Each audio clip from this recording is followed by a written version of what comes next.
The Last of Us Part 2 incorporates intermittent open-world segments within its primarily linear narrative, offering a balance between exploration and storytelling. Despite not reaching the scale of traditional open-world titles, the emphasis on scavenging for materials enhances the adventure experience. The game delivers a masterfully crafted narrative and satisfying combat encounters against the infected. Building upon its predecessor, Part 2 presents a relentless 25-hour campaign, blending drama and action seamlessly. Naughty Dog's post-apocalyptic world is populated by a variety of threats, including slavers, militias, cultists, and diverse types of infected. The game's unsettling undead creatures, combined with its gripping storytelling, create a chilling atmosphere throughout the journey.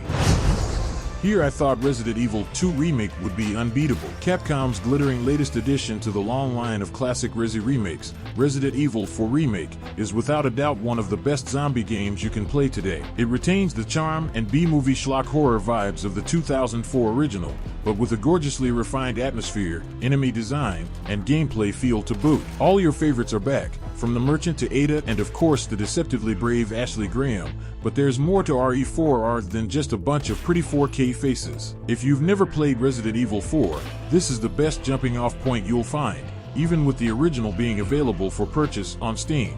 That's because Capcom has managed to capture what made that 2004 game so very special in its remake, and that's a rare enough feat. Techland built on the runaway, shuffle away, the success of Dead Island with Dying Light, another open-world zombie game kitted out with customizable melee weapons and 4-player co-op. Then, the studio, eventually, gave us Dying Light 2, and we couldn't be happier. The excellent parkour system sets Dying Light 2 apart from its rivals. While this open-world RPG game is not without its problems, it easily earns a place as one of the best zombie games of the past year. Zombie-killing third-person shooter World War Z was released in 2019 and set in the same universe as the Brad Pitt movie of the same name. It follows 4 survivors of a zombie apocalypse as a fantastic co-op experience and takes players all around the world, from New York and Tokyo to Jerusalem.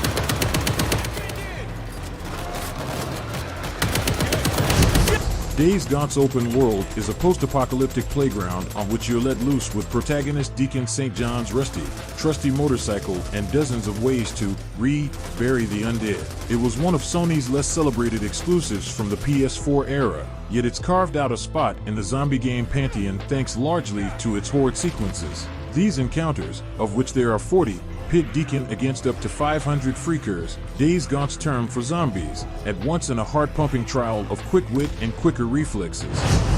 7 Days to Die, despite its flaws, offers some enjoyment when played cooperatively with friends, akin to many multiplayer games. Its gameplay mechanics, resembling Minecraft, involve gathering resources to craft various items while fending off zombie hordes every 7 in-game days. The game's survival aspect adds depth, but its execution falls short due to technical issues and repetitive gameplay. Nevertheless, the cooperative experience with friends can provide some entertainment in this broken wasteland, where players must continuously prepare for the inevitable onslaught of undead.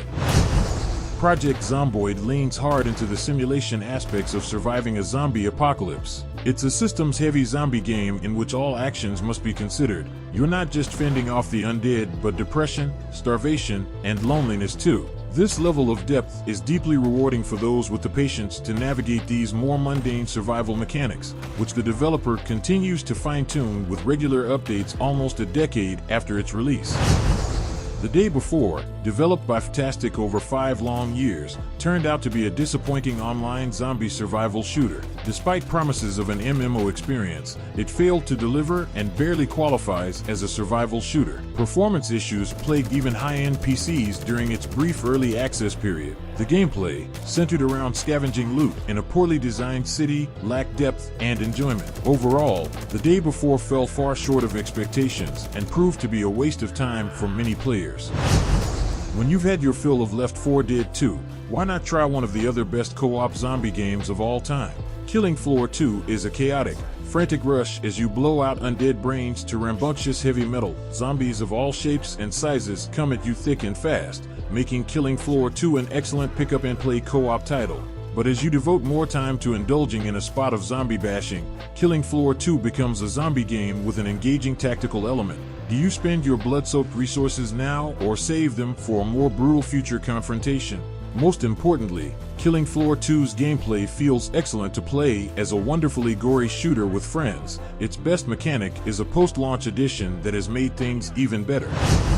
The survival games genre owes a great debt to DAYZ, which began life as a mod for military simulator ARMA2. DAYZ contrasted the surrealism of a zombie infestation with the hyper-realism of exposure, infection, hunger, and the degeneration of human nature in the face of disaster. You simply never knew whether the next person you met was out to help or murder you. Just how much fun can playing as a cowering, nearly powerless victim in a world full of lumbering AI zombies and ruthless human scavengers really be? Turns out it's an addictively captivating and exhilarating experience. Everything from Fortnite to Rust owes DAYZ a tremendous debt for its willingness to throw unarmed players into a hostile land with their fellow humans to see what happens next. Turns out the zombies are rarely the real monsters. Once Human is a new weird open-world survival game set in a supernatural post-apocalyptic environment. It combines multiplayer third-person survival shooting with elements of stealthy melee combat, puzzle solving, and a rich narrative. While resembling MMOs in features such as guild systems and open-world interaction with other players, the developers don't categorize it as an MMO. The author participated in a 5-day closed beta session, choosing the PvE server option for their first experience with the game, despite the availability of PvP servers. After completing The Evil Within 2, I found myself deeply exhausted, as if I had traversed a grueling and relentless gauntlet.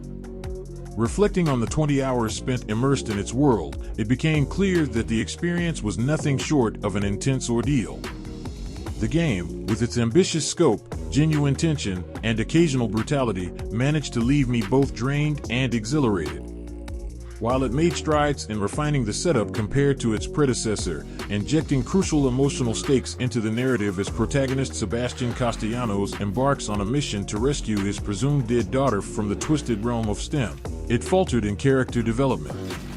Sebastian, despite his repeated encounters with horror, remained disappointingly bland and unremarkable. His pedestrian lines and lack of depth disrupted the carefully crafted horror atmosphere, leaving me yearning for a protagonist who would let the unsettling world around him speak for itself. The State of Decay series debuted as an Xbox Live arcade game in 2013 and tackles the trials and tribulations of surviving and thriving among the undead.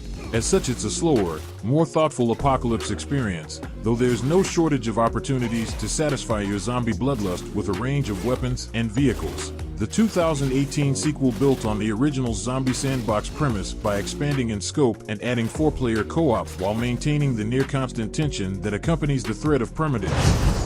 The original Dead Rising game was almost like a tech demo for the Xbox 360. Capcom showed off what the system was truly capable of, with a ridiculous amount of zombie mayhem on screen all at once. That's not to say that it didn't have its fair share of problems though, because it certainly did, though the majority of bugs and glitches have long since been patched out. The series hasn't really evolved much past its original concept. Dead Rising 4 is the most recent and most polished of the bunch, however, so those wishing to tear zombies apart in a mindless way should probably start there.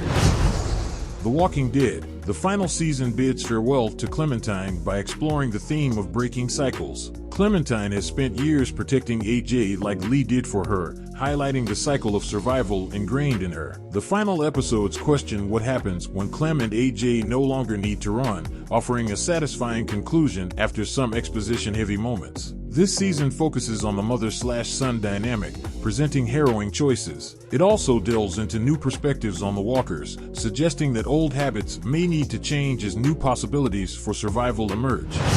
Resident Evil 4 Remake faithfully reimagines the classic original, offering an immersive and thrilling experience. Players step into the shoes of Leon Scott Kennedy, tasked with rescuing the president's daughter from a Spanish cult. With updated graphics and mechanics, the game delivers new levels of suspense and action. Capcom showcases its ability to revitalize classic games while retaining the essence that made Resident Evil 4 so iconic. The remake stays true to the story and elements that made the original a franchise milestone, honoring its legacy. Fans can expect a familiar yet reimagined experience with enhanced visuals and gameplay. Resident Evil 4 Remake promises to introduce a new generation of players to the immersive and terrifying world of Resident Evil.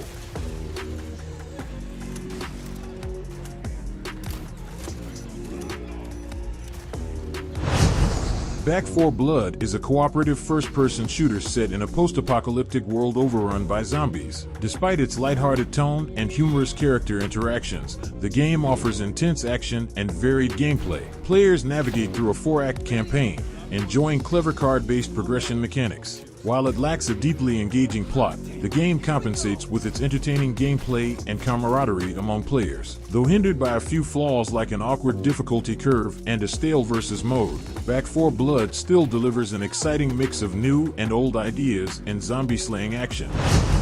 The first-person survival horror game ILL offers an experience close to the classic The Thing. The grotesque and mutant monsters showcased in the trailer reveal that the future games show powered by mana are terrifying, capable of real-time transformations during combat. The emphasis on dismemberment is crucial to confront these threats, encouraging a tactical approach in resource and ammunition management. Stealth strategy is recommended initially, allowing players to assess and plan their movements amidst imminent danger.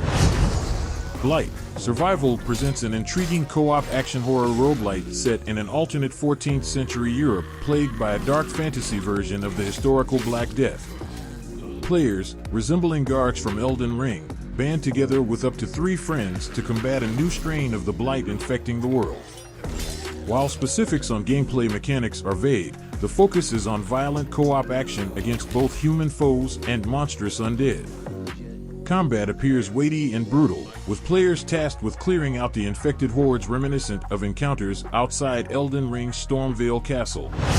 Dead Island 2 offers a humorous take on the zombie apocalypse, injecting LA with gore and comedy. Despite lacking originality, it delivers on its over-the-top parody and revitalizes the series. Players choose from 6 virus-resistant characters and embark on a 30-hour adventure filled with violence and absurdity. The game's setting in Southern California adds to its unique charm, with colorful quest givers and a backdrop of Hollywood glitz. Whether playing solo or with friends, players engage in chaotic combat against hordes of zombies. While not groundbreaking, Dead Island 2 provides entertaining gameplay and a fresh twist on the zombie genre.